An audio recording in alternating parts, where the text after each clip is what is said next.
Bienvenue, mesdames et messieurs. Vous êtes à l'émission Débat religieux. C'est une émission qui a été très attendue par les uns et les autres. Et là, nous sommes là, par la grâce de Dieu, nous sommes présents. Et comme vous pouvez le voir sur le plateau il est bien rempli, assez rempli, tant physiquement que, je vais dire, spirituellement. Le tableau est rempli, mais il y a une bonne ambiance, une très bonne ambiance. Alors, à ma gauche, donc, j'ai le groupe BAM, Brigade, les élèves d'Abdul Majid, voilà, la BAM, Brigade anti-mensonge, ou encore bons amis musulmans. Donc là, je suis avec le prédicateur Ben Islam, et à ses côtés, on a Koul le barbu, voilà, vous pouvez le voir là, à sa barbe. Et puis à droite, on a les frères, les prédicateurs chrétiens de Yopougon, Songon, on va dire. Donc là, j'ai le frère Dominique Déo, et puis le frère Bienvenu.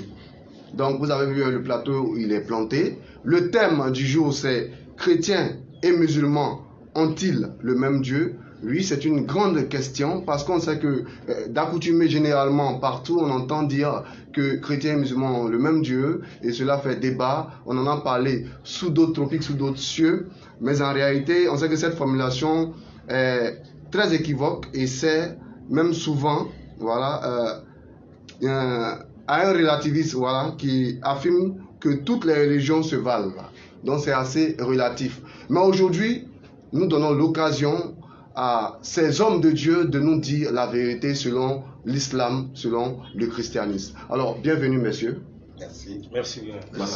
Ok, c'est un plaisir de vous recevoir ce jour. Voilà. C'est une première fois que nous faisons une émission pareille et on peut vraiment compter sur eux parce qu'ils sont bien assez courtois. Eux-mêmes vont le démontrer et ils vous parleront tout à l'heure. Alors, pour commencer déjà, on a dit le thème c'est chrétiens et musulmans ont-ils le même Dieu?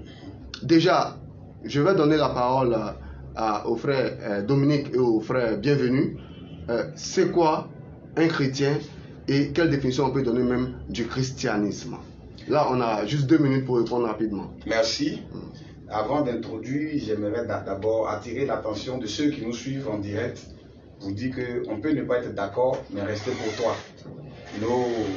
Nos adversaires d'en face, eux, nous, on se connaît, on s'appelle, nous sommes pour toi. Mais c'est au niveau de la foi que nous ne partageons pas les mêmes choses. Donc on peut ne pas être d'accord et être courtois. Donc je vous en prie, dépassionnez un peu les choses, vous qui nous suivez, parce que nous ici, on se connaît, on se salue. Donc vraiment, ramenez un peu la chose sur terre. Pour revenir à votre préoccupation, oui. Qu'est-ce que c'est que le chrétien? Bon, le chrétien, c'est le disciple de Christ. Le chrétien, c'est le petit Christ. Quand vous prenez dans le livre de Actes chapitre 11, la Bible dit que c'est à Antioche, pour la première fois, que les disciples furent appelés chrétiens. Parce qu'ils se réunissaient autour de la parole. Parce que Jésus-Christ est la parole. Dans le mot chrétien, il y a Christ. Donc les disciples de Christ, ce sont eux qui ont été appelés chrétiens. Parce qu'ils suivaient Christ. Parce qu'ils suivaient la parole de Christ. Et ce nom aussi, dans le livre de 1 Pierre 4, Pierre dit si quelqu'un souffre comme chrétien, il n'en est point honte. Car si vous êtes persécuté pour le nom du Seigneur, réjouissez-vous parce que l'esprit de gloire, l'esprit du Père repose sur vous. Donc chrétien, c'est le nom de Christ que nous portons simplement. Nous nous reconnaissons en Christ, dans sa parole. Donc on voit dans la définition déjà même, on voit déjà la réponse. Donc c'est aussi simple que ça. Oui. D'accord. Alors, frère, bienvenue. Vous avez quelque chose à ajouter à sa réponse? Je veux aussi dire que tous ceux qui nous suivent, depuis les réseaux sociaux, partout, nous vous demandons d'être beaucoup courtois. Ce que nous faisons, chacun vient ici pour défendre sa foi. Les frères en face, nous nous aimons, nous nous connaissons depuis des années, nous nous côtoyons, nous nous appelons, mais c'est la foi, c'est sur la foi que nous ne nous entendons pas certaines choses. D'accord. Et ça ne fait pas de nous des ennemis. Nous voulons donc demander à tous ceux qui suivent ce débat de dépassionner le débat, que celui qui est chrétien, qui est verger musulman, et quels que soient les mots qui sortiront, qui ne fassent pas parler avec les musulmans, celui qui est musulman, qui est verger chrétien, quels que soient les mots qui sortiront, qui ne fassent pas parler avec le chrétien, qu'ils s'aiment, et on peut ne pas avoir la même foi et s'aimer et se côtoyer. Merci beaucoup, frère, bienvenue. Là, le temps même est passé. Donc, c'était le message, il a dit, hein, pour commencer déjà, on peut ne pas partager la même foi, mais on peut être amis et frères. Alors, Prédicateur Ben Islam, voici, on a lancé les dés. Alors on commence par cette même question. Quelle définition on peut donner à l'islam et c'est qui un musulman? Alhamdulillah, wa salatu wa salam ala rasulillah. Alhamdulillah, salam alaikum à tous ceux qui nous suivent déjà. Comme l'ont si bien signifié nos frères, il faut savoir que Allah dans sa parole, Surah 3, verset 186, nous dit que vous serez éprouvés par les propos désagréables de part et d'autre, des croyants ou des non-croyants. Mais Allah nous exhorte à la patience et non à la violence. Il nous dit que l'endurance est la meilleure chose à adopter en pareille situation. Et là, nous sommes sur ce plateau pour étaler la vérité, comme vous l'avez si bien entendu, la brigade anti-mensonge.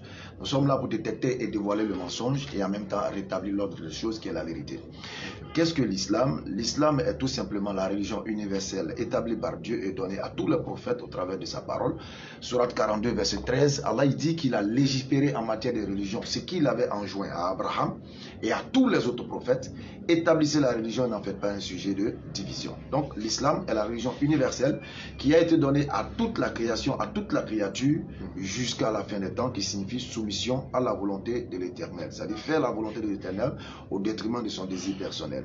C'est quoi un musulman? Le musulman est celui-là même qui s'accorde à cette soumission en se résignant, en abandonnant son ego, son soi, et en s'accordant à ce que Dieu lui recommande de faire, à savoir marcher selon ses lois, marcher selon ses prescriptions. D'accord. Merci beaucoup, prédicateur. On va donner aussi la parole au frère Koul, le barbu. Alors, qu'est-ce que vous pouvez ajouter à ce que Ben Islam vient de dire?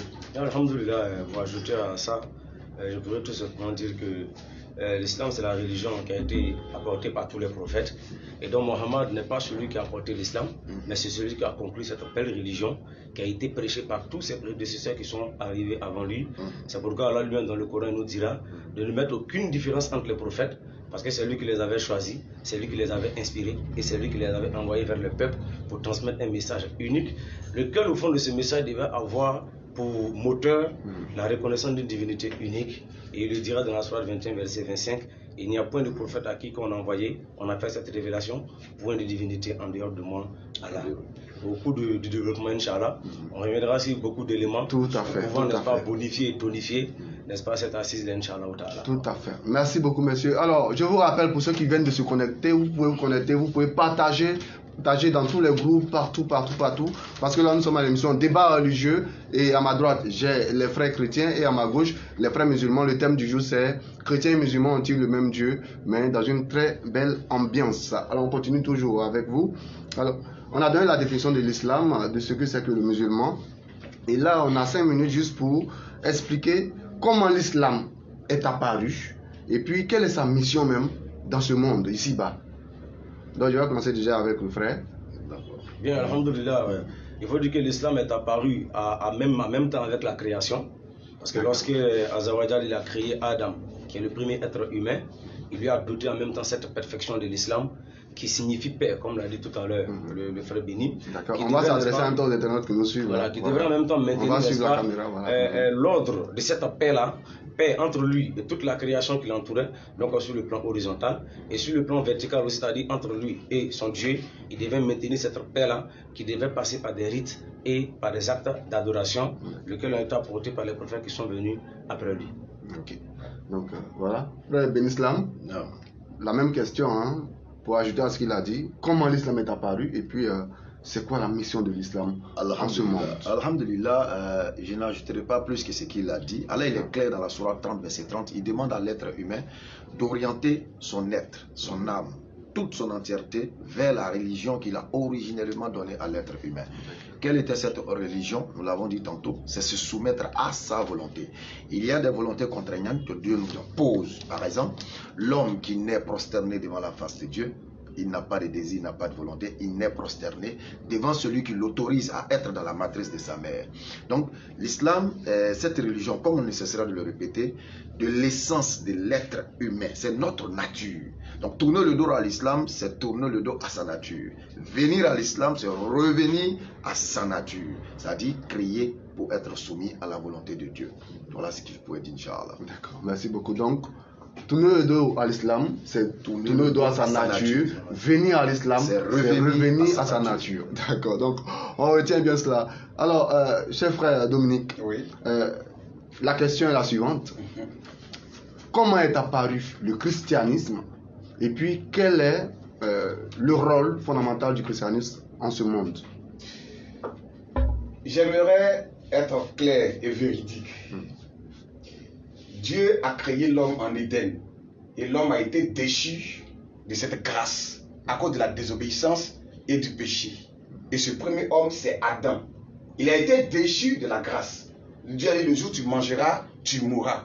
Tu retourneras à la poussière de la terre. Et l'homme a perdu quelque chose en Éden, l'espèce humaine, parce que Adam était le représentant de toute l'humanité en Éden. Et ce Adam-là, il a failli. Il a failli. Parce qu'il nous représentait. Il a failli à sa mission. Il a été déchu. Et Dieu vient racheter l'homme. Voilà, la Bible dit, le premier Adam a failli. Mais le second Adam, et le second Adam c'est qui? C'est Jésus-Christ. Il a été obéissant en toutes choses, sans commettre de péché. Donc on peut croire qu'il y a eu deux Adams dans le monde. Oui, c'est ce que la Bible dit dans le livre de Romains. Donc le premier Adam, il a failli. Donc tous ceux qui sont venus à partir de lui, qu'ils soient prophètes, qu'ils ne soient pas prophètes, tous ceux-là ont hérité de cette déchéance-là.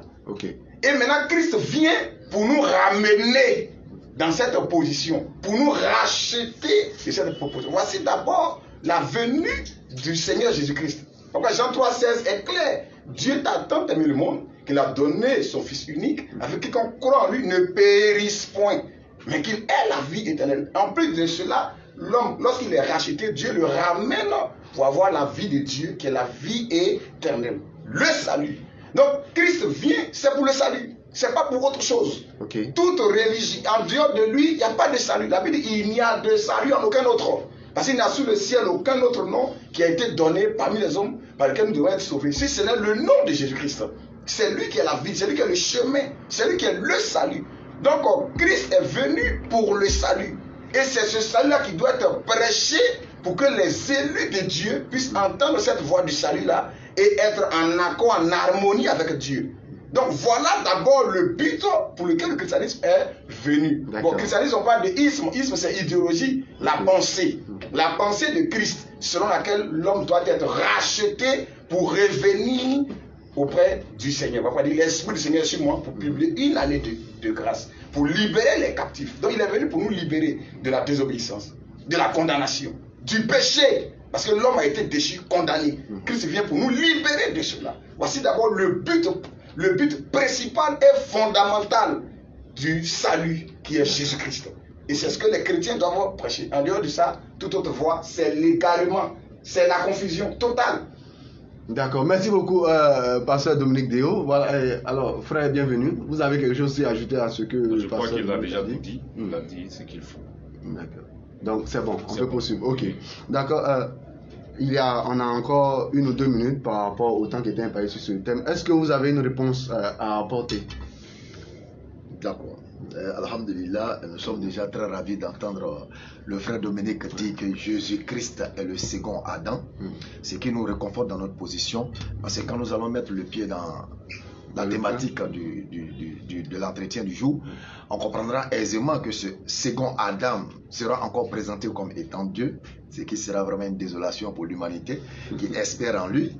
Parce que ce second Adam est un être humain comme nous, né comme nous, qui a vécu comme nous, qui serait mort comme nous, subhanallah. Mais tout à l'heure, on va démontrer qu'en réalité, ce second Adam, dont il fait bien d'en parler, ne peut pas et ne sera jamais Dieu, comme il ne l'a jamais dit. Quand il dit que Adam a péché et que le second Adam est venu racheter, ce qui veut dire que de Adam jusqu'à l'avènement du Christ, il n'y a pas eu de pardon pour le péché des hommes, puisque le second Adam ne s'était pas encore manifesté.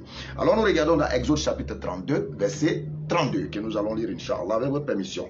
Moïse, s'adressant à l'Éternel, va dire ceci. Moïse retourne vers l'Éternel et dit, « Ah, ce peuple a commis un grand péché. Ils se sont fait un dieu d'or pardonne maintenant les péchés, sinon efface-moi de ton livre, car tu as écrit. L'Éternel dit à Moïse, c'est celui qui a péché contre moi que j'effacerai. C'est celui qui a péché contre moi que j'effacerai de mon livre. Alors déjà, Moïse avait la connaissance de la repentance et de la demande du pardon.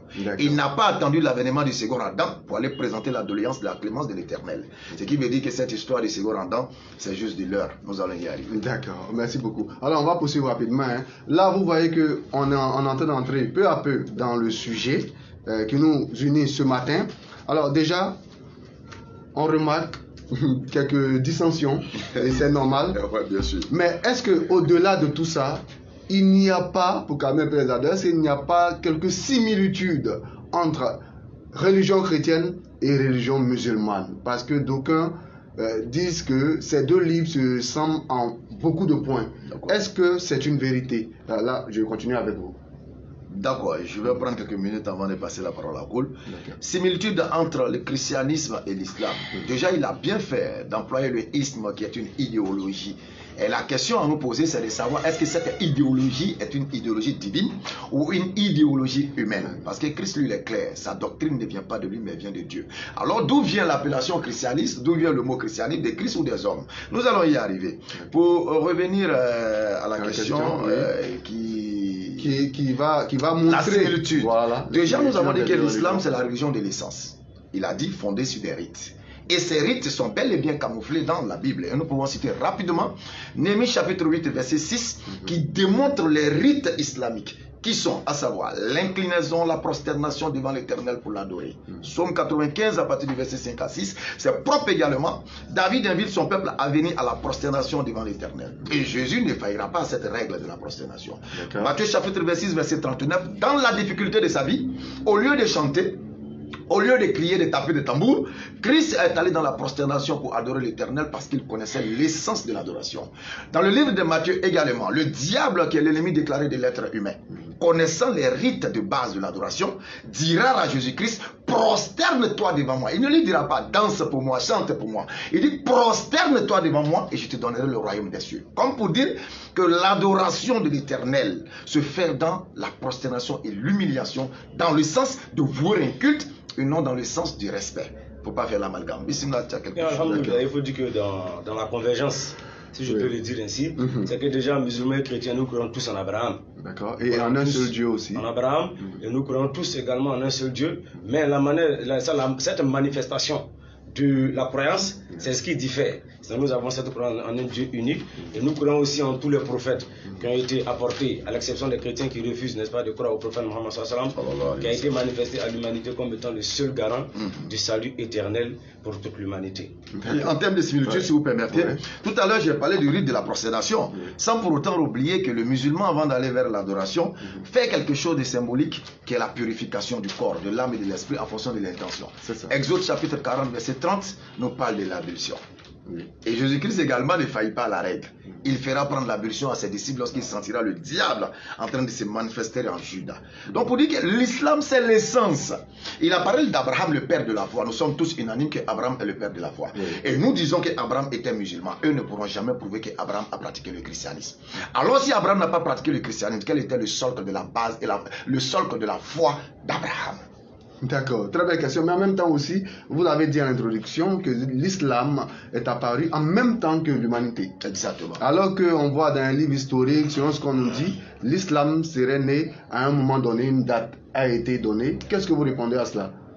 Est-ce que c'est une vérité ou bien c'est une autre fausseté selon vous? Déjà, Allah il dit dans la sourate 5, verset 3, il nous dit que nous avons parachevé pour vous l'islam. Et quand on parle de parachèvement, c'est qu'il y a eu début. D'accord. Donc Mohammed, paix et bénédiction sur lui, n'est que celui qui vient donner à la religion de l'essence sa plénitude et sa totalité. Alors l'Éternel parachève cette religion par Mohammed, paix et bénédiction sur lui. Quand on dit que, qu'on appelle l'islam est la religion de l'essence et tout ça, Mohammed n'a pas apporté l'islam. L'islam a toujours existé, comme il a dit. La seconde question m'échappe là. C'était de savoir si l'islam était né en même temps que l'humanité. Très bien. Nous avons dit que l'islam était la soumission à la volonté de l'Éternel. Quand vous regardez les astres sont positionnés selon la volonté de qui? des dieux. C'est ça. Vous n'allez pas voir le soleil venir prendre la place de la lune ou la lune prendre la place du soleil parce que l'Éternel les a soumis à un ordre bien défini.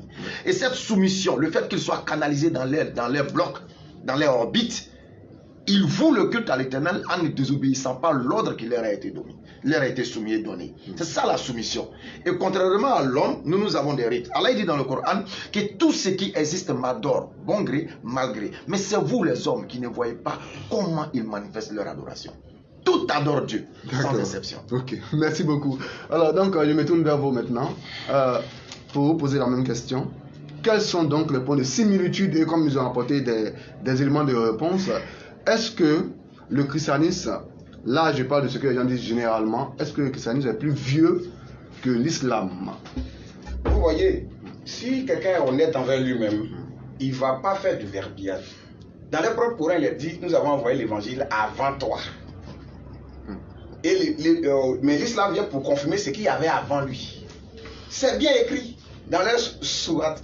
Donc tu ne peux pas dire que lui il est venu avant moi, mais encore moi j'étais avant lui. C'est-à-dire que tu parles pour ne rien dire.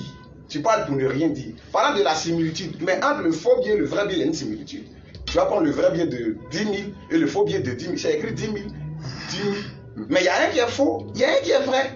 Donc l'islam, pour pouvoir justifier sa véracité, s'appuie sur la Bible et la Torah. Dans le Coran, il est dit qu'il est venu pour confirmer ce qu'il y a dans la Torah avant lui. Parce qu'il faut que d'abord, il puisse être lui-même d'abord en accord.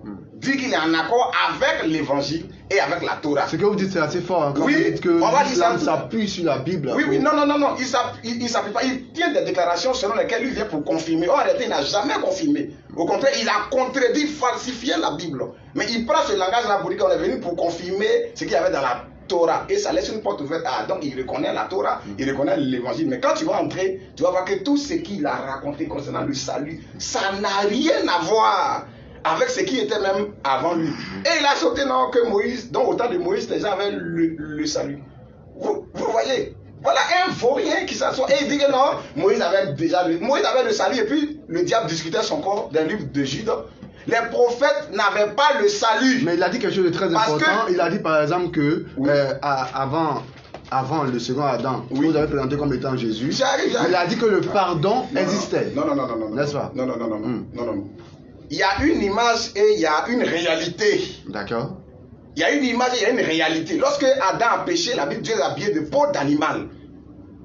Dieu l'a habillé de peau d'animal. C'était un travail circonstanciel pour amener le pécheur à s'approcher de Dieu par le sang. Mais ce n'était pas un travail parfait. Parce que l'homme a été déchu. Même dans cette voie-là, l'homme mourrait toujours. En même temps, apporter une offrande à Dieu, il mourrait. Parce que Dieu dit le jour où tu mangeras, tu mourras. La Bible, Dieu l'a chassé pour ne pas qu'il mange de l'arbre de vie et vivre éternellement. La vie éternelle, l'homme ne l'avait pas. Mais l'homme pouvait s'approcher de Dieu par le sang. C'est ce que lui, il attrape pour dire que voici la voie parfaite. Ce n'est pas la voie parfaite. C'est du faux. Le sang des animaux n'est pas la voie parfaite. La preuve en est que les prophètes, quand ils sont présentés devant Dieu, les souverains sacrificateurs, ils avaient des vêtements sales. Et Isaïe, le prophète, même lorsqu'il a vu, il dit, je vais mourir, malheur à moi. Parce que je suis né dans l'église. Mais comment il est prophète et puis il dit encore, malheur à moi? Tu penses qu'il ne connaissait pas ces rites-là? L'homme était déchu de la grâce. L'homme était déchu de la grâce. Le sang des animaux était un travail circonstanciel. Ce n'est pas un travail parfait.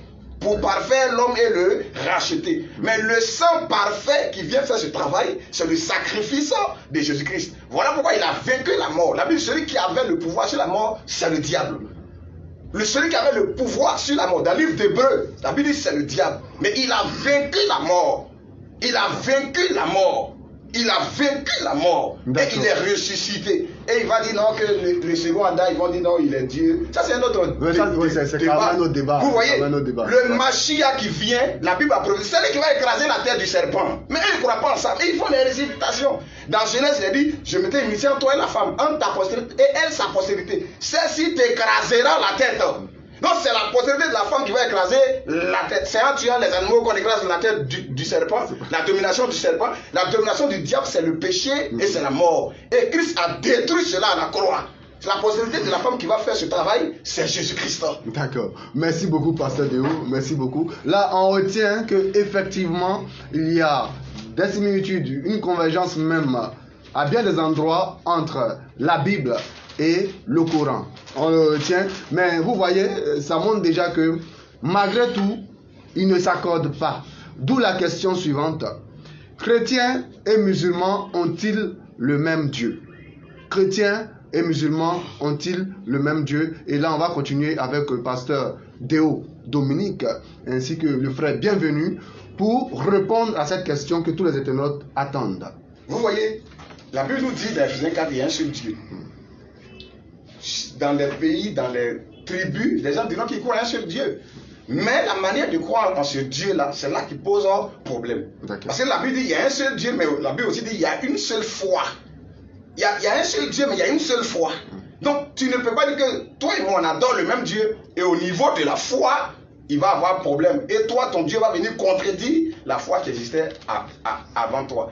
Quand on va prendre dans la sourate 2, 41. Là, on est dans le Coran. Oui, sourate 2, 41. Okay. Sourate 4, 47. Sourate 10, 37. Sourate 12, 11. Sourate 3, le verset 3. Vérifiez avec nous, chers internautes. Et sourate 5, 48. Quand vous prenez ces sourates-là et plusieurs autres encore, il est dit que le Coran est venu pour confirmer ce qu'il y avait avant lui dans la Torah. Or, confirmer quelque chose, c'est dire avec exactitude ce qui était là avant toi.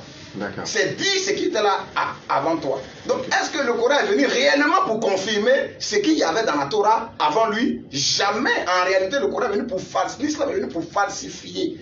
Falsifier, même ajouter à ce qu'il y avait dans la Bible avant lui sa venue.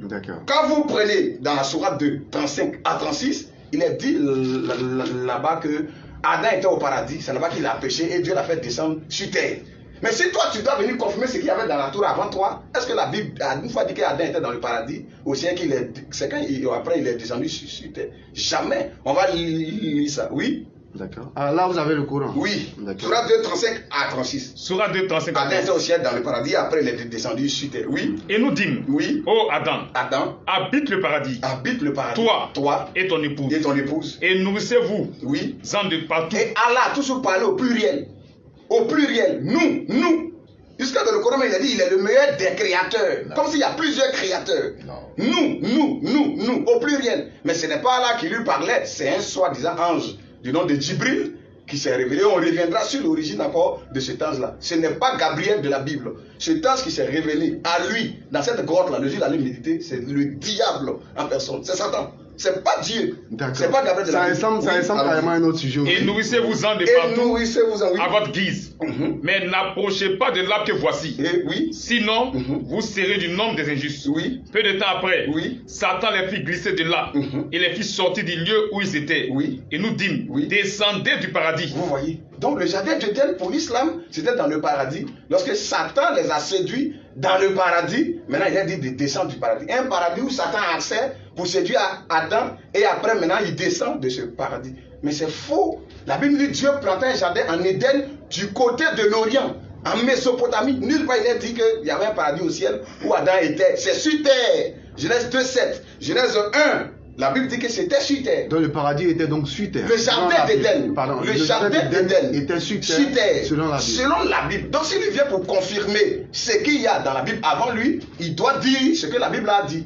Mais là, il parle de non, c'est au paradis, là-bas, il a été séduit et il est descendu. D'accord, on poursuit. Oui, on continue encore. Comment est-ce qu'il est venu pour confirmer? Ça, c'est une falsification. Il continue encore. Il dit dans le Coran, dans la sourate 11, 42 à 43, qu'il y a un des fils du prophète Noé qui a été noyé dans le déluge. Dans la sourate 11, 42 à 43. Que, oui, lisons frère. Sourate 11, 42 à 43. Oui. Et elle vogua en les emportant au milieu des vagues, comme des montagnes. Bon, s'il est venu pour confirmer ce qu'il y a avant lui, quand lui va dire ça, il faut qu'on retourne là où ça a été dit avant lui. Oui. Et Noé appela son fils.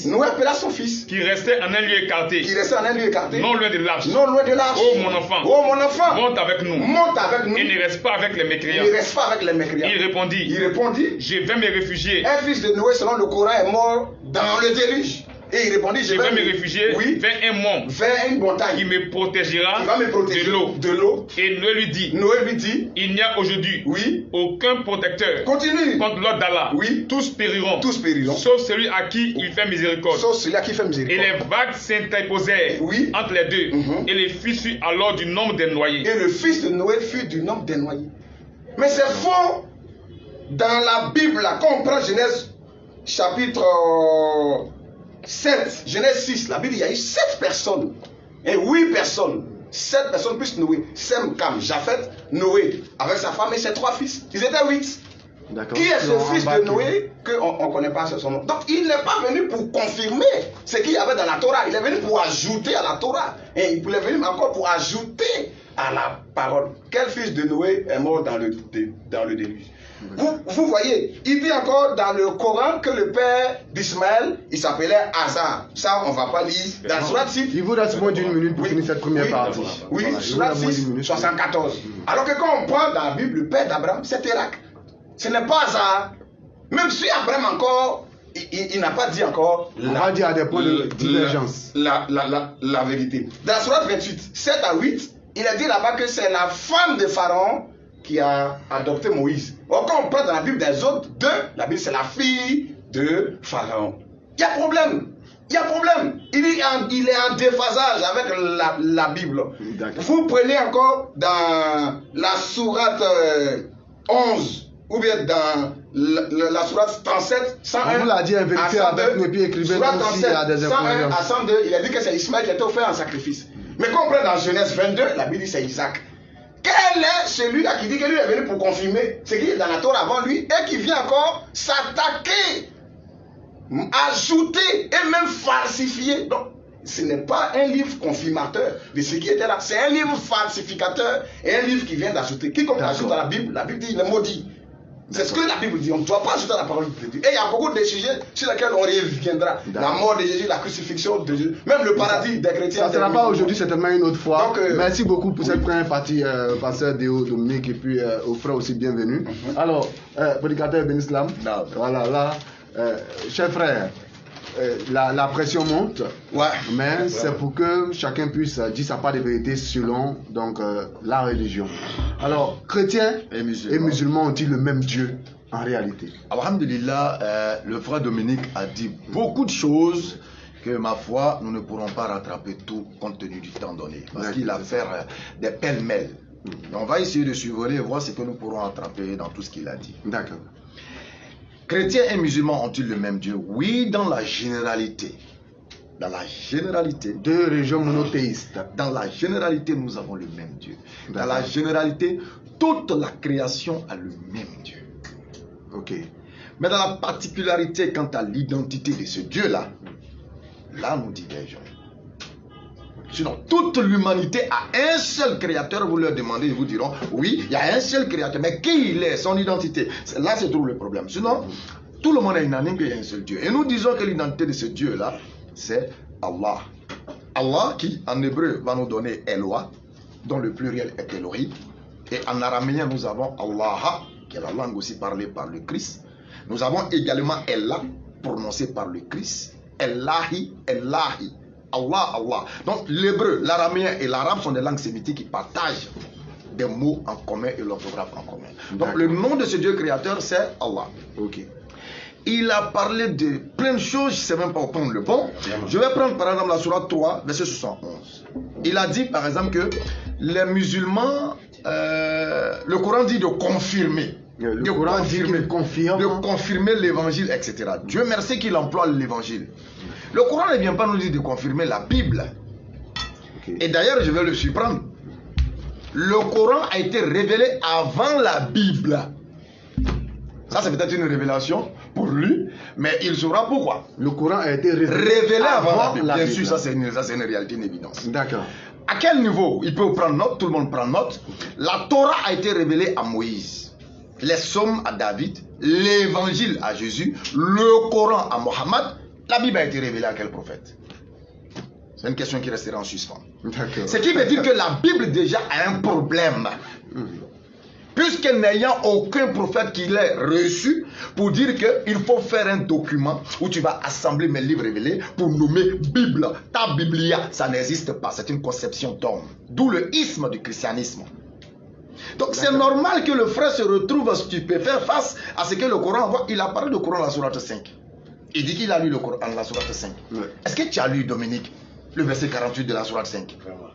Est-ce que tu l'as lu? Et qu'est-ce qu'il dit ce verset Nous 48? allons emprunter leur propre Coran D'accord. et nous allons lire dans leur propre Coran pour leur montrer que le Coran qu'ils tiennent, ils lisent et ils font des tris comme un moineau face à un tas de riz où tout est mélangé, il laisse les cailloux, il prend ceci. Allons-y. Ok. Sourate 5. Et sur toi, Mohammed, Ça dit quand tu prends à partir du verset 46, tu descends, vous voyez qu'il a tout entouré.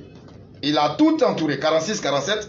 Mais il ne touche pas le 48. Parce que le 48 vient lui démontrer que ce que tu as lu depuis le 46 là. Voici la synthèse. Vas-y mon frère. et sur toi, Mohammed, Et sur toi, Mohammed, après avoir dit nous avons révélé la Torah à Moïse où il y a Guy des Lumières, nous avons révélé l'évangile à Jésus où il y a Guy des Lumières, Allah vient dire maintenant, et sur toi, Mohammed, nous avons fait descendre le livre avec la nous vérité. avons fait descendre le livre avec la vérité. Pourquoi Allah emploie le terme livre? Pour montrer qu'en réalité, le premier qui est la Torah, le second qui est l'évangile, n'ont aucune différence avec le livre qui est le Coran. Continue mon frère. Pour D'accord. confirmer le livre qui était là avant lui. Confirmer le livre qui était là avant lui, bien sûr, la Torah et l'évangile et les psaumes. Pas la Bible. On se débrouille avec ça juste pour leur faire plaisir. Allons-y pour confirmer le livre qui était là avant lui. Et pour prévaloir sur lui. Voilà le mot qui est le plus doux dans le texte qu'il refuse de lire, c'est que le Coran doit prévaloir si c'est qu'il prétend être venu avant le Coran. Donc le Coran doit donc prévaloir tous les anciens. Prévaloir. C'est pourquoi Allah nous dit dans la sourate 3, verset 71. Oh gens du livre, pourquoi mêlez-vous le faux au vrai et cachez-vous sciemment la vérité aux gens? Voilà ce qui est. C'est ça au fait la Bible. La Bible est un document où nous pouvons trouver des paroles d'hommes, des paroles du diable, des paroles révélées. Tout y est et nous avons des preuves de ce que nous parlons. La Bible accuse Salomon d'être mort mécréant, idolâtre, adorateur d'idoles, des dieux d'Astarté. Ce qui est une fausseté. Le Coran vient dire aucun prophète n'a commis des péchés. Salomon n'est pas mort mécréant. Vous dites que Salomon est mort mécréant. Quand il vient nous parler du fils de Noé, Dieu dit dans le même chapitre à la suite que cet enfant-là n'était pas ton enfant. Parce qu'un enfant du prophète doit obéir à la parole du prophète. Un fils qui n'obéit pas à la parole de son père n'est pas le fils de son père. Ça c'est spirituel. D'accord. Ça c'est au plan spirituel. Un enfant qui dit être issu de son père doit écouter et obéir à son père. Quand il désobéit à ton père, ça sous-entend que celui-là ne le considère pas comme ton père. Ça, c'est la logique spirituelle. D'accord. Il a dit quoi encore? Aide-moi rapidement pour qu'on puisse Donc, avancer. biologiquement, elle est son fils, mais Spirituellement, il n'était a pas son fils. Pourquoi Dieu dit dans le Coran, Noé, ne t'inquiète pas, ce n'était pas ton fils. Parce que s'il était ton fils, il t'aurait écouté. Et il aurait obéi. Il aurait obéi, il t'aurait suivi. Donc la Bible ignore beaucoup de choses. Il a parlé de grâce. De grâce. En dehors de Jésus, il n'a pas de grâce. D'accord, en dehors de Jésus. Et puis, il parle du serpent. Regardez-moi ça. Quand vous prenez le livre de la Genèse, on vous dit que le diable était un serpent, et un serpent véritable qui avait des pattes. Ça, c'est encore une autre thématique que nous allons développer, Inch'Allah. Vous allez découvrir que l'histoire d'Adam avec le serpent, c'est tout simplement une imagination, je pourrais dire, de bande de dessins animés. Le serpent dans le jardin. Wallah. C'est bande animée. Ils sont d'accord avec nous que la Bible dit que l'ange, Satan, était un ange. Bien vrai qu'eux ils disent que c'était un ange déchu. D'accord. Le Coran dit, Satan n'était pas un ange parce que les anges ne désobéissent pas à Dieu. Les anges sont des automates obéissants. Satan était un djinn fait de feu qui se retrouvait parmi les anges dans l'adoration. Mais Satan, en tant que djinn, était doté de raison. C'est pourquoi Satan pouvait désobéir, non pas les anges. Et le Coran vient nous ressortir l'identité réelle du diable. Ce n'est pas un serpent, ce n'était pas un ange. Tu n'aurais pas désobéir à Dieu. Comme nous avons ouvert beaucoup de brèches, est-ce que les musulmans et les chrétiens ont le même Dieu? Nous disons non. Généralement, je l'ai dit. Mais spécifiquement, c'est non. Parce que leur Dieu est le second Adam, qui est Jésus-Christ. Leur Dieu est le second Adam, qui est Jésus-Christ, qui a été envoyé par Dieu. Lequel Dieu? D'accord. Bon, C'est sur ces mots qu'on va, on va terminer cette première partie. Bon, Donc, il a on dit vous rappelle, tellement de choses. chers internautes, vous tous qui nous suivez de partout où vous êtes, continuez à partager, nous sommes à l'émission Débat religieux. Et le thème, c'est chrétiens et musulmans ont-ils le même Dieu? Alors, oui, on continue alors pour ajouter quelque chose. Il a dit quelque chose qui a attiré un peu mon attention. C'est qu'il a parlé des choses qu'ils voient dans le Coran qui ne sont pas par exemple dans la Bible. Moi, je peux tout de suite lui lancer même un défi qu'il ne pourra jamais relever. Ah bon? Dans Jean chapitre 20, verset 30, Jésus-Christ dit, il est écrit que Jésus-Christ a fait encore beaucoup de miracles qui ne sont pas écrits dans ce livre. S'il me montre un seul miracle que Jésus-Christ a fait qui n'est pas dans la Bible, il va me baptiser sur le plateau. Mais dans un autre livre, s'il peut le faire. Un livre qui a été apporté par un prophète, il me montre que Jésus-Christ a fait un miracle. Comme la Bible dit, Jean 20, verset 30, il a fait des miracles qui ne sont pas écrits dans ce livre. Il me montre un, il me baptise. Mais le prophète Mohammed, quand il est arrivé, il a donné un miracle que Jésus-Christ a fait qui n'est pas dans la Bible. Dans Surah 5, verset 110, il dit Jésus-Christ, il avait la possibilité de prendre l'argent que nous connaissons et il fait cela en un oiseau. Par la permission d'Allah, ça devient un oiseau volant. De l'argile transformé en oiseau. Ça ressemble à de la magie. Oui, mais ça c'est pas de la magie, c'est la puissance d'Allah. Parce qu'Allah a dit qu'on ignore toute sa puissance. Tout à l'heure, il avait parlé de grâce. Mais quand vous parlez que Jésus-Christ est celui qui est venu avec la grâce. Mais si Jésus-Christ est celui qui est venu avec la grâce, dans Somme 30, verset 5, il est écrit que ta grâce subsiste éternellement de jour en jour.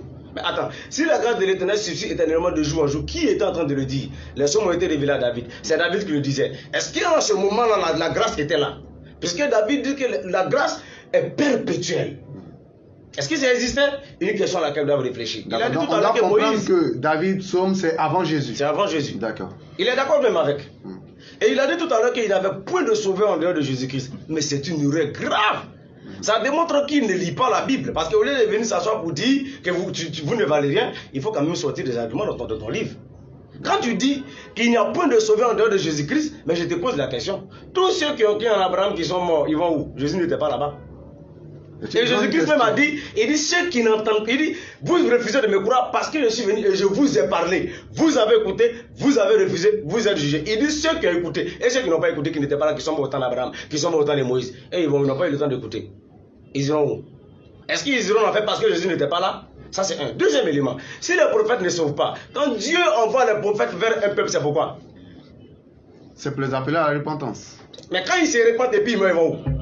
C'est tout droit au paradis, ils ne pourront pas contester ça. Ésaïe 19, verset 20. L'Éternel dit, il dit, lorsqu'ils seront dans le pays d'Égypte, je vais leur donner un signe. Ils crieront à l'Éternel et je leur enverrai un sauveur et un libérateur. Il y a deux mots employés, libérateur et sauveur. Moïse est le seul prophète qui a joué ces deux langues en Israël. Aucun d'eux ne pourra prouver le contraire. Mais quand ils croient en ce que Moïse a apporté comme le livre qui est la Torah, ils meurent. Moïse devient quoi pour eux? Sauveur. C'est employé sauveur.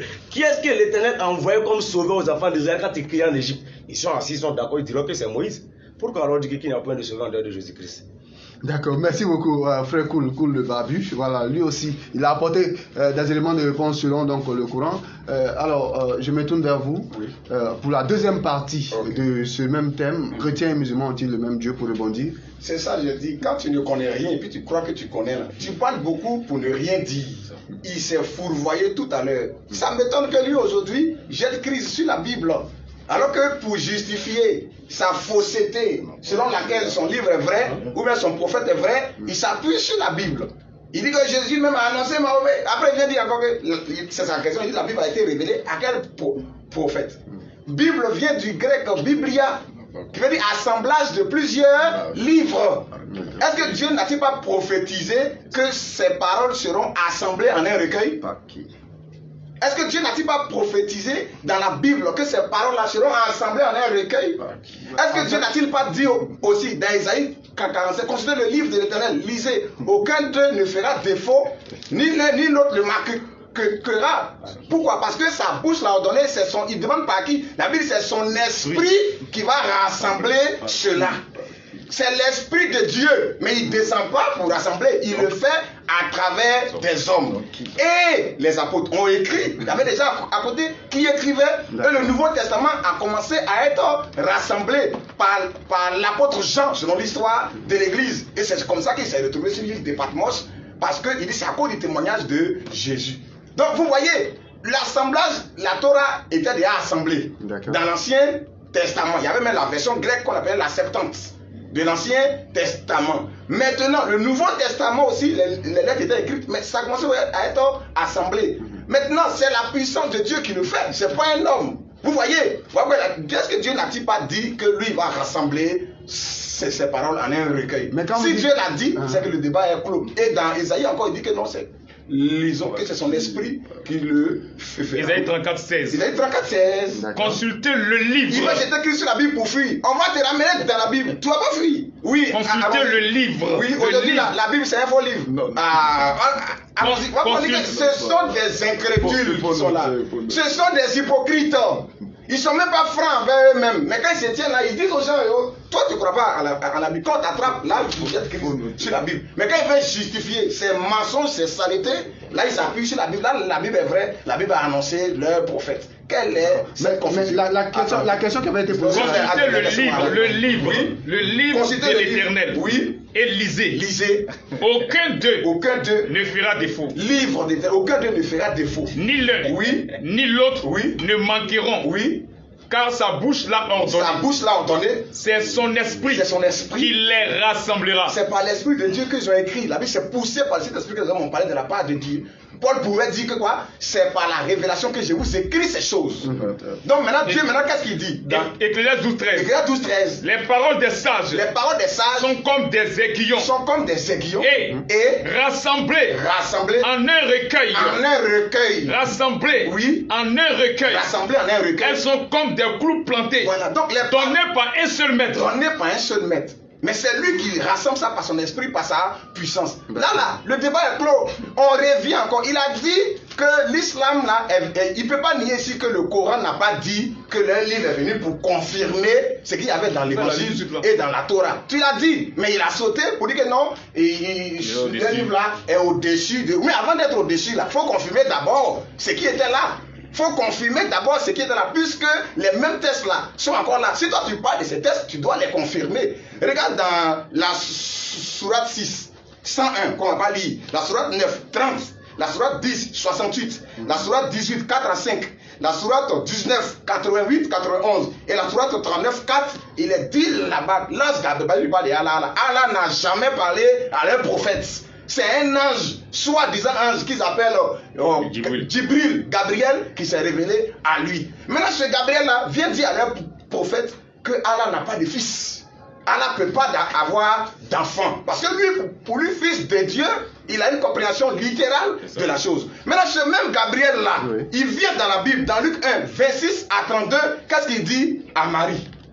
Oui, est-ce que c'est le même Gabriel qui s'est révélé à leur prophète? Parce que ça, c'est le sujet. 26 à 32. Oui, Luc 1. Au 6e mois. L'ange Gabriel fut envoyé par Dieu dans une ville de Galilée appelée Nazareth. Auprès d'une vierge fiancée à un homme de la maison de David. Gabriel a été envoyé. Maintenant, il sera grand. Il sera appelé fils du Très-Haut. L'ange lui dit, ne crains pas. Oui. Ne crains pas. Tu vas avoir un fils. Il sera grand et il sera appelé quoi? Fils du Très-Haut. Du Dieu Très-Haut. Gabriel vient dire à Marie que l'enfant sera grand, sera appelé fils du Dieu Très-Haut. Dans la Bible, avant que le prophète ne naisse et que les livres là n'apparaissent, il veut mentir que les livres là existaient avant la Bible. C'est du faux, il ne faut pas faire des abracadabras linguistiques. Maintenant, lui, il vient après et il dit que Allah n'a pas. Est-ce que c'est le Gabriel de la Bible là qui a parlé à un prophète pour dire que Dieu ne peut pas avoir. Dieu n'a pas de fils? Quand la Bible dit Dieu est le père de la création, ça veut dire que Dieu il a eu femme pour accoucher la création. Tu es le fils de ton père parce que la vie que tu portes là vient de ton père. Quand la Bible dit Jésus est le fils de Dieu là, c'est la vie de Dieu elle-même, la parole là, c'est elle qui a été manifestée en chair. Et cette révélation là, l'islam ne veut pas l'accepter. Et il prend seulement Jésus, non, il a dormi, il a eu faim, il a mangé. Oui, mais c'est les hommes qui sont venus racheter. Il fallait qu'ils s'identifient pleinement aux hommes. Jésus était pleinement homme. La Bible ne l'a jamais dit non, mais il est pleinement Dieu. Amen. Parce qu'il dit avant qu'Abraham fût, je suis. Jean-Baptiste m'a dit quoi? Celui qui vient après moi est plus grand, est plus puissant que moi. Il a même existé avant moi. Un prophète qui dit que celui qui vient après lui a existé avant lui. Je ne suis même pas digne de donner la couronne de ses souliers. Vous voyez? Donc là, Jésus était pleinement homme, il était pleinement Dieu. Et les prophéties bibliques depuis l'Ancien Testament sont plurielles. Vous voyez? Donc là, c'est ça, on dit que le livre n'est pas venu pour confirmer la Bible. C'est une falsification. Qui est ce Gabriel qui dit là-bas que Dieu il ne peut pas avoir de fils? Et qui est ce Gabriel qui dit encore qu'il sera appelé fils du Très-Haut? Regardez leur paradis, selon le Coran. Vous voyez, dans leur paradis, modérateur, là, il a dit, reste tranquille, j'ai la parole. On va vous laisser le temps reste tranquille, j'ai la parole. On s'adresse aux gens, cet homme-là, il vous ment, parce que dans son livre-là, il y a beaucoup de choses qui contredisent la Bible. Surat 33, il n'y a pas le même Dieu, et on va démontrer pourquoi il n'y a pas le même Dieu, parce que ce que l'autre dit est contraire à l'autre. Vous voyez, modérateur, dans la Surat 33, 50, Surat 3.15, Surat 52, 17 à 20, Surat 55, 56 jusqu'à 74, Surat 56, 22, 36 à 38 et Surat 78, 31 à 33. Il est dit là-bas que dans leur paradis, il y a des vierges au sein arrondis qui les attendent. Vous voyez? Mais ça, c'est un mensonge. Et cela aurait-il été révélé par un ange? Par Gabriel, c'est pas Gabriel, un soi-disant Gabriel. Ose dans Matthieu 22, 23, attendez, comprenez même le verset 28 à 30, lorsqu'on demandait à Jésus sur la résurrection, concernant les 7 frères qui ont connu une femme à la résurrection, lequel de ces frères-là va prendre la femme? Jésus dit, vous êtes dans l'erreur. Vous ne comprenez ni la parole de Dieu, ni la puissance de Dieu. Et là, voici, il est à la résurrection, les hommes ne prendront point de femmes. Ils seront comme des anges de Dieu dans le ciel. Mais lui, tout ce qu'il attend de faire là, il y a les vierges qui l'attendent au ciel, au sein arrondi. C'est que là, elles sont beaucoup. C'est un faux paradis. Et c'est pas le même Dieu. Voilà. Le temps qui était écoulé pour voir est imparti. Maintenant, on va. Voilà, alhamdulillah, ce qui est intéressant, crier, vociférer n'est pas synonyme de détenir la vérité. D'accord. Pasteur Dominique crie bien. Tu cries fort, mais on n'entend pas le son. Tu vois, tu parles bien, tu cries fort. Mais nous revenons encore à ce que tu ignores toujours. Surat 5, verset 48. Dominique en français, quand on dit doit prévaloir. Le Coran doit prévaloir. Dominique, ça veut dire quoi? Il faut expliquer ça au moins. Ça veut dire que tout ce que tu es en train de raconter n'a pas de sens. Si tu cites les versets du Coran, le Coran doit prévaloir. Donc tout ce que tu es en train de dire du Coran, c'est ce qui est. Parce que la Bible n'a plus de place dans la prévalence. Quand on dit qu'on ne croit pas en la Bible, je t'ai dit tout à l'heure, la Bible est un fourre-tout. Il y a la parole de Dieu, il y a la parole du diable, il y a la parole des hommes. C'est ce qu'on t'a dit. On n'a pas dit qu'on rejette la Bible dans son entièreté. Le Coran dit dans la Sourate 3, verset 71. Pourquoi mêlez-vous le faux au vrai? Deutéronome 31, verset 29. Car je sais qu'après ma mort, vous vous corromprez et que vous vous détournez de la voie que je vous ai prescrite. Et le malheur finira par vous atteindre. Moïse dit qu'après sa mort, les gens vont corrompre les Écritures. Au point de l'irriter par l'œuvre de vos mères. Laissez-nous parler, si on peut parler. On est en train de lire. Notre temps, vous voyez. Vous vous corromprez. Sur la base de quoi? En vous détournant de la parole de Dieu. Pourquoi les chrétiens de Béret, les Thessaloniciens, analysaient les Écritures? Acte chapitre 17, 11. Lorsqu'on envoyait l'écriture aux chrétiens de Béret, qu'est-ce qu'ils faisaient? Ils analysaient pourquoi? Parce qu'ils avaient connaissance que les écritures allaient être falsifiées par vous. Et ils examinaient chaque jour les écritures pour voir ce qu'on leur disait. Si ce qu'on leur disait, mais si déjà la chose était exacte, pourquoi examiner encore? On va avec. Vous parlez de quoi? Amos chapitre 3, verset 7 dit, Dieu ne fait rien sans le révéler à ses serviteurs les prophètes. Les prophètes sont la porte de la révélation. Tu sais tellement de choses, tu as désordonné le débat. Tu rentres ici, tu prêches, on dit, est-ce que nous avons le même Dieu? Tu parles de paradis, tu parles pêle-mêle. Nous disons que nous n'avons pas le même Dieu, qu'on appelle dans le cadre de la spécificité. Non. Votre Dieu est le second Adam qui est un homme, né d'une femme. Quand il parle de l'ange Gabriel dans le Coran, qu'est-ce qu'il a dit? Nous avons toujours dit, même si le terme fils est employé dans la langue hébraïque, ça veut dire serviteur. Et est fils de Dieu, celui qui fait la volonté de Dieu. Nous, on n'a pas contesté ça. Dans ce sens-là, Jésus-Christ est fils de Dieu. Moi, je suis fils de Dieu. Vous êtes fils de Dieu. Mais vous le prenez dans le sens biologique parce que vous dites que Jésus-Christ n'a pas de père. C'est là il y a le problème. C'est là le Coran dit, Allah n'a pas d'enfant. Comment aurait-il un enfant s'il n'a pas de compagne? Si Jésus est le fils de Dieu dans le sens biologique, c'est que Marie est la femme de Dieu. Ça, c'est clair. Si Marie n'est pas la femme de Dieu, c'est que Jésus-Christ n'est pas le fils de Dieu dans le sens biologique mais spirituel. Parce que Jésus-Christ se soumet à la volonté de Dieu et il fait la volonté de Dieu. Voilà le sens du mot fils dans la langue hébraïque. Mais vous ne comprenez pas ça, vous pensez que nous, quand on dit Dieu n'a pas de fils, c'est dans le sens biologique? Non. Spirituellement, Allah, nous sommes tous enfants d'Allah spirituellement parce que nous faisons la volonté d'Allah. Là, il vous reste 1 minute 30 secondes. Tu vois, il a dit tellement de choses. Et ça commence à me... Il a dit tellement de choses. Bon, je viens maintenant, est-ce que nous adorons le même Dieu? Quand vous prenez Jésus-Christ, qu'il est Dieu. Il dit Jésus-Christ est homme, il est truc. Quand tu prends 1 Samuel 15, verset 29, Nombre 23, verset 19, oui. Dieu ne peut pas être un homme. Ésaïe 29, verset 15 à 16, le potier ne peut jamais devenir de l'argile. Parce que s'il devient de l'argile, lui-même il est pervers, ceux qui y croient sont pervers. Ésaïe 29, verset 15 à 16, le potier doit-il être estimé comme de l'argile, de sorte que la chose faite dise à celui qui l'a fait, tu n'as pas une intelligence. Lorsque Dieu a la même nature que l'homme, en ce moment précis, il ne peut plus être Dieu. En cela, nous disons, le créateur des cieux et de la terre ne peut pas être un homme. Il ne sera jamais un homme, il ne va jamais le faire parce qu'il est trop glorieux pour être un homme. Voilà ce que nous disons. Donc votre Dieu que vous adorez, il n'a jamais prétendu être Dieu. Qu'il nous sorte un seul verset. Un seul. Où Jésus-Christ dit, je suis Dieu. Ça n'existe pas. Puisque lui-même il annonce dans Marc 12, verset 28 à 29. Il dit, notre Dieu est l'unique Seigneur. Et dans Jean 27, mais il le confirme. Notre Dieu, est l'unique Seigneur. Mais Dieu de quel Dieu?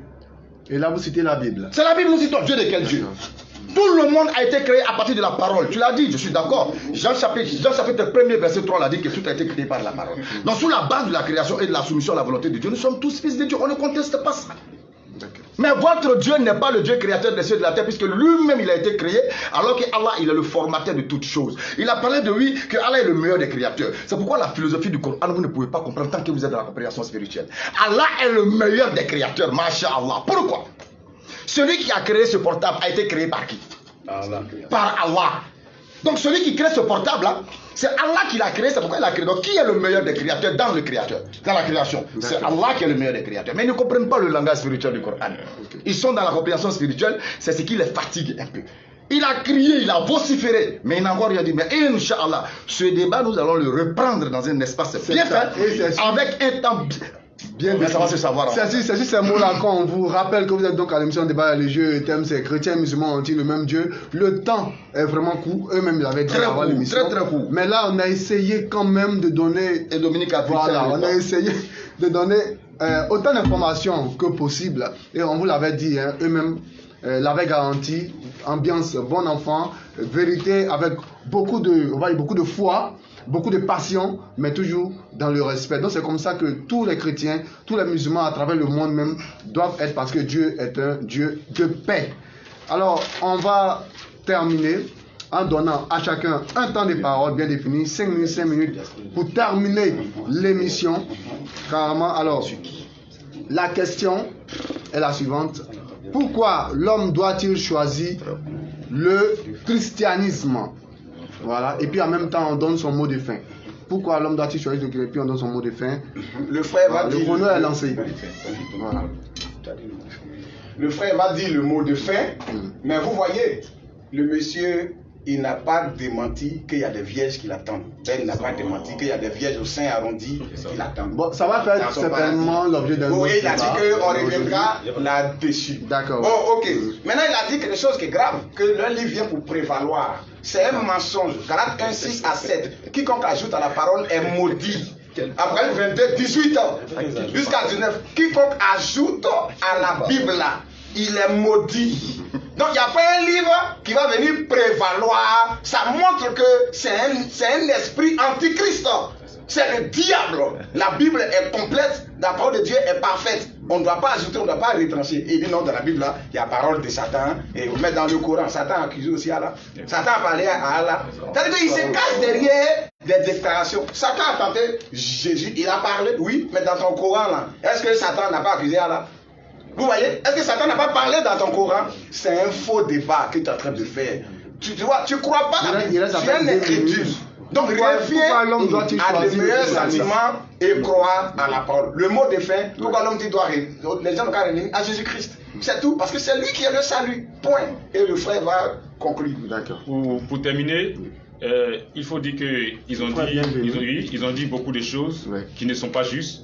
Et ils ont parlé du nom de Dieu et la divinité Jésus-Christ. Nous les appelons à un débat spécial sur la divinité Jésus-Christ. Amen. Nous les mettons au défi avec la Bible et le Coran. C'est ça. Nous allons leur démontrer que le grand Dieu des cieux s'appelle Jésus-Christ et non Allah. Allah, c'est la signification étymologique du mot Dieu. Allah veut dire Dieu en arabe. Pourquoi celui qui a envoyé Mahomet se cache derrière l'appellation Dieu? Il faut nous dire. Dieu a un nom. Et il a dit beaucoup de choses. Et comme il a si bien dit, leur Dieu, on n'a pas le même Dieu. Parce que Dieu leur promet des époux au paradis. Il dit, tout ce qu'il a fait là, c'est parce qu'il croit qu'il y a des hôtels au paradis. C'est pourquoi il a train de se vociférer, toutes ces choses. Lui, il croit qu'il va gagner des salles d'hôtel, un paradis de pervers. C'est pourquoi d'autres aussi, ils mettent des bombes sur eux pour s'éclater parce qu'ils espèrent avoir des épouses au ciel. Donc, vous le voyez, il est réjoui parce que pour lui, il aura des salles d'hôtel au paradis. Un paradis de pervers. Notre Dieu n'a pas un paradis de pervers. Nous ne croyons pas au même Dieu. Voilà, c'est votre mot de fin. Vraiment, merci beaucoup. Alors, pour rectifier quelque chose, je connais bien le frère Benislam et je sais qu'il ne va jamais oser se mettre une bombe là-dessus. Nous le connaissons très personnellement. Voilà, donc on va dire que c'est dans la passion que ces mots sont sortis. Parce qu'ils prennent l'amour parce que Dieu est amour. Alors, on va terminer avec vous rapidement. Pourquoi l'homme doit-il choisir la voie de l'islam? Malheureusement, ils ont touché à beaucoup de points de façon inutile. Quand ils disent que pourquoi celui qui a envoyé Jibril s'est caché pour l'envoyer. Mais est-ce que le Dieu qui a envoyé tous les prophètes de la Bible, il s'est déclaré comme étant Jésus-Christ? Aucun Dieu ne peut prouver cela. Et ça même, c'est un défi même pour le thème sur la divinité qu'il lance. Je l'ai là déjà, ce défi-là. S'il me montre un prophète envoyé de la part de Dieu, qui avait indiqué que c'est Jésus qui nous a envoyés, ils vont nous baptiser. Parce que ça, c'est le thème le plus intéressant. On va manger ça facilement par la grâce d'Allah, Inch'Allah. Quand il parle des vierges au paradis, qui nous décrit comment le paradis est? Dans le paradis, on trouve quoi? Ils ne pourront jamais le faire. Maintenant, regardez la parole de Jésus-Christ, Matthieu 19, verset 29. Et quiconque aura quitté à cause de mon nom ses frères, ses soeurs, son père, ou sa femme, ou ses enfants, ses maisons, recevant le centuple et héritera la vie éternelle. Jésus-Christ dit que celui qui quitte son père, ou sa mère, ou sa femme, va recevoir le centuple. Centuple, c'est quoi? 100 fois. Il reçoit 100 là où? Il reçoit ça sur la terre ou au paradis. Aucun disciple n'a reçu 100 femmes sur la terre. Ces 100 femmes qui vont recevoir, c'est où? C'est au paradis. Alors, si Jésus-Christ lui-même confirme clairement qu'on va recevoir les femmes au paradis, pourquoi venir accuser les maisons parce qu'on aura des vierges? D'accord. Mais la question, là, il reste 2 minutes pour répondre.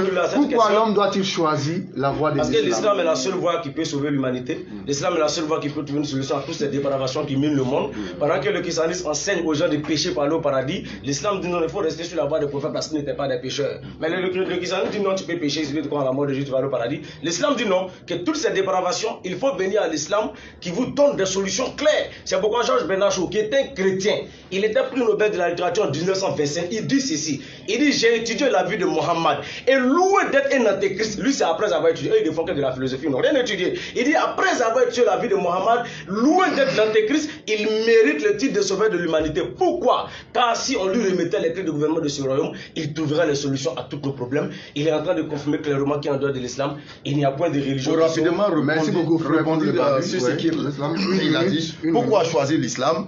Déjà dans Jean chapitre 4, verset 34, il est dire que Jésus-Christ vient faire la volonté de son Seigneur. Jean 5, 30, il vient faire la volonté de son Seigneur. Jean 6, 38, il vient faire la volonté de son Seigneur. Alors, pourquoi devenir musulman? Devenir musulman, c'est faire la volonté de Dieu et non de faire la volonté des hommes. Et ces hommes ici présents cherchent plutôt leur quittance quotidien que d'annoncer le salut et le royaume aux uns ou aux autres. Pourquoi devenir musulman? Le frère, il parle du paradis des musulmans. Jésus dit, dans le royaume des cieux, il y a plusieurs demeures, il y a plusieurs maisons, il y a plusieurs endroits. Quel est le contenu de ces endroits? Il a dit quelque chose de fondamental. Christ a fait beaucoup de choses. Il a dit beaucoup d'autres choses qui ne sont pas mentionnées ici. C'est mentionné où? Tu dis, on ne doit pas ajouter. Celui qui ajoute, il est maudit. C'est mentionné où? Jésus-Christ a dit, j'ai encore beaucoup de choses à vous dire, mais vous ne pouvez pas les porter. Mais quand le consolateur viendra, il vous conduira dans toute la vérité. Où se trouve le reste de la vérité? Et c'est ces vérités-là que vous découvrez dans le Coran. Mais par ignorance, puisque vous êtes dans le christocentrisme, vous voulez tout ramener à Christ et vous jugez mal le Coran. Trouvez-nous où ces révélations sont. Trouvez-nous où se trouve toute la vérité. Vous avez parlé pour chuter. L'assemblage des Écritures doivent se faire. Non, s'il te plaît. Vous finissez. L'assemblage des Écritures doivent se faire avec l'Esprit de Dieu. Ok. Amos chapitre 3, verset 7. Dieu ne fait rien sans le révéler à ses serviteurs, les prophètes. À quel prophète Dieu a donné cet esprit pour faire l'assemblage et nous donner la Bible? Sur ce, nous arrêtons là. Merci beaucoup. C'était l'émission donc débat religieux. Le thème chrétiens musulmans ont-ils le même Dieu? Alors nous disons vraiment merci beaucoup donc aux élèves de Abdou Majid, donc au frère Koul le Barbu, au prédicateur Benislam, au pasteur Déo Dominique et puis au frère Bienvenu. Vraiment merci beaucoup. Merci pour votre maturité tant physique que spirituelle. Merci de nous avoir suivis et nous vous donnons rendez-vous un autre jour, d'accord, pour une autre émission. Merci. Terminons l'émission. Merci beaucoup. Merci bien. Tu as triché avec le 7. L'autre ici, tu sois